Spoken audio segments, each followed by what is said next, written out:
ছোৱালীজনীও উত্তৰণ হ'ব, মংগল হ'ব, ঘৰখনৰ মংগল হ'ব আৰু আপোনাৰ এটা শান্তি বাতাবৰণ আমাৰ সৃষ্টি হ'ব, ভাগৱতে আনিব। সেইকাৰণে কৈছে যদি তাকে নকৰি যদি বিষয়ৰ প্ৰতি আপুনি আসক্তি বঢ়াই দিয়ে, বিষয়ত অতি অতি ভৈল যাৰ কৃষ্ণক পাইবাৰ আশা নিবৰ্তিল তাৰ।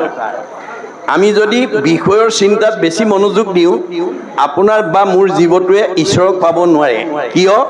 প্ৰমাণ দেখুৱাইছে গুৰুজনাই। যেন বায়ু বস্ত্ৰ নিয়ে পশ্চিমে উৰুৱাই, পূবকক খেদিলে জানো সিটো বস্ত্ৰ পায়। আপোনাৰ কাপোৰ এখন বতাহে পশ্চিম ফালে উৰুৱাই নিছে, আপুনি সেই কাপোৰখন পাবৰ কাৰণে যদি পূবফালে দৌৰি থাকে, কোনোবা দিনা জানো সেই কাপোৰখনৰ সান্নিধ্য পাব? নাপায়। যে আপোনাৰ মনটো যদি বিষয়ৰ ফালে গৈ থাকে, আপুনি ঈশ্বৰক পাব নোৱাৰে, শান্তি পাব নোৱাৰে। এই তথ্য দিছে দেই। এইখিনি এই পদে ক'লে। ইয়াৰ পৰৱৰ্তী পদে আমাক কি ক'ব আমি আকৌ পুনৰ পদবন্ধে আলোচনা কৰিম।